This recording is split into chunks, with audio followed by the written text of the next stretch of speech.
That takes us to milling. Some very, very interesting items taking place in milling. And remember, these aren't exclusive just to milling. If you've got a mill turn license, you'll find that you've got these commands inside a mill turn license as well.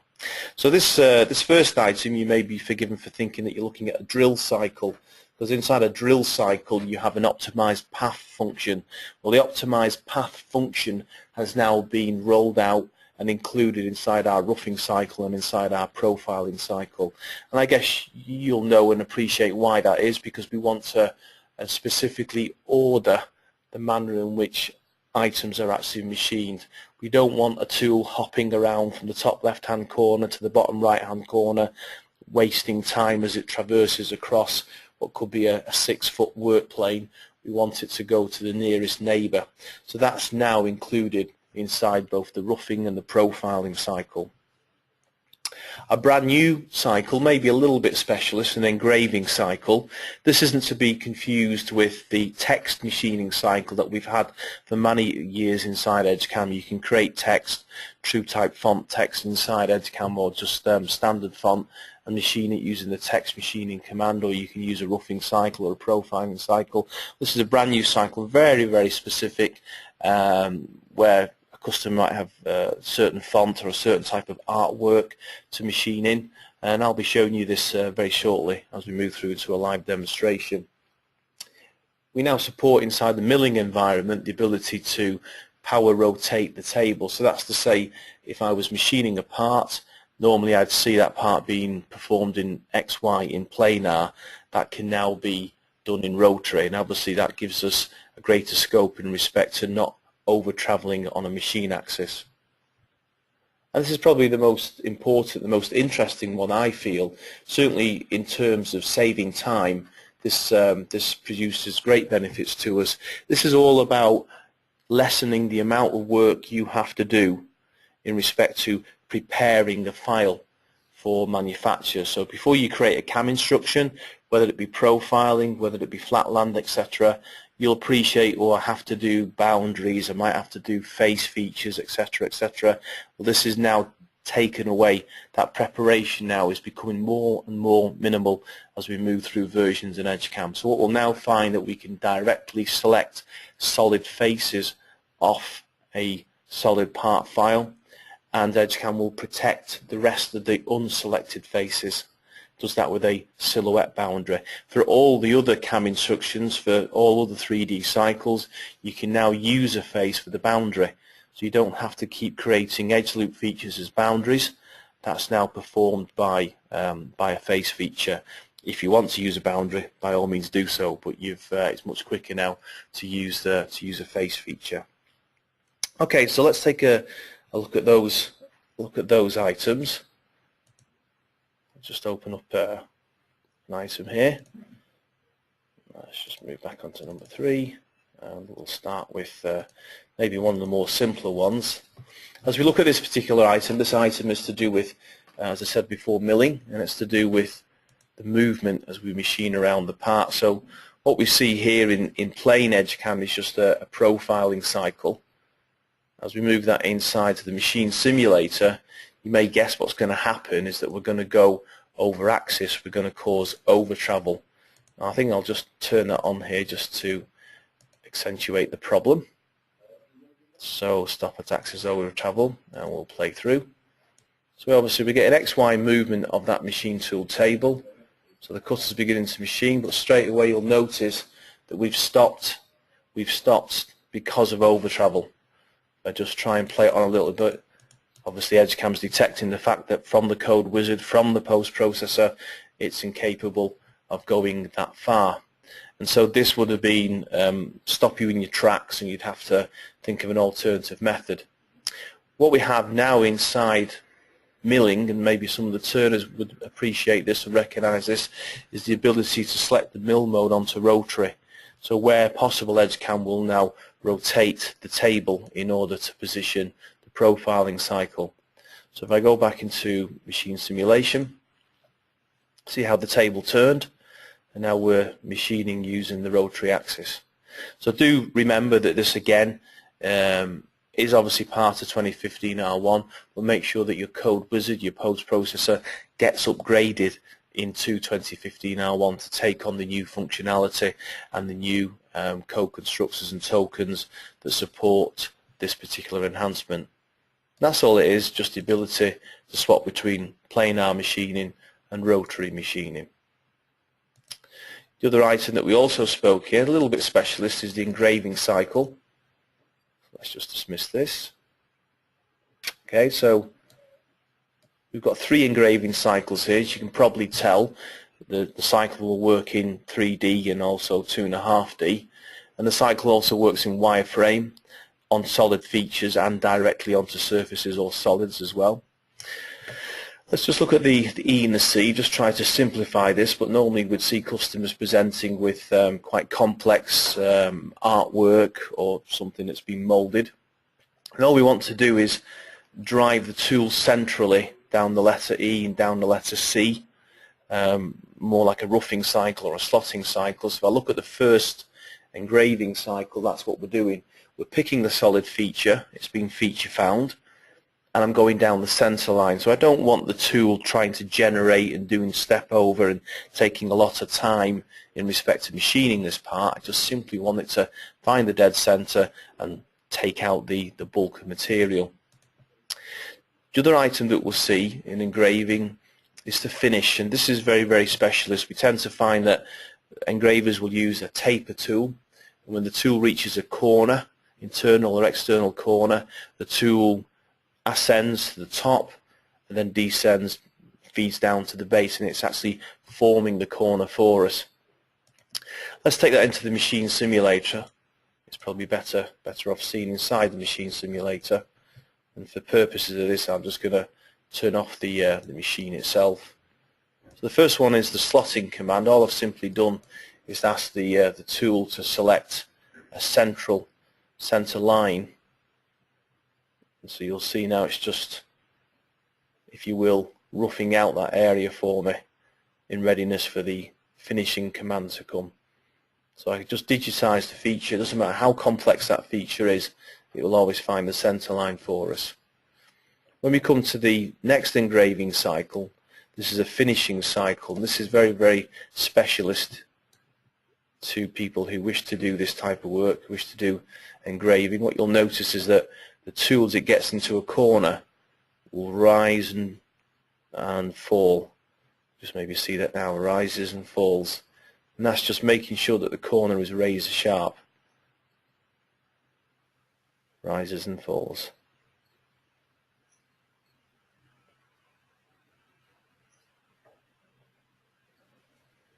So it comes to that letter C corner, and it's just formed it with the taper side of the tool. So again, that's something that is brand new inside 2015 R1 and could be found in both mill turn and turning environment, milling environments. Let's look at the pocket ordering. Again, this will represent quite a substantial amount of time saving, especially on very large parts. You know, this part I've set up on a planar miller. This might be a 10-foot wing spar where I'm wishing to machine these individual features.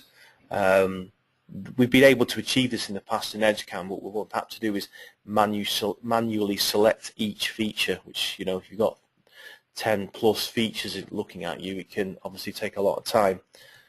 This is what we see. This would be the typical net result as the tool dances around the part. That can obviously be wasting a lot of time. What I want to do is it to go to the nearest neighbour. That's a terminology that we've heard inside drilling, nearest next. So that's what we're adopting inside profiling and roughing cycle.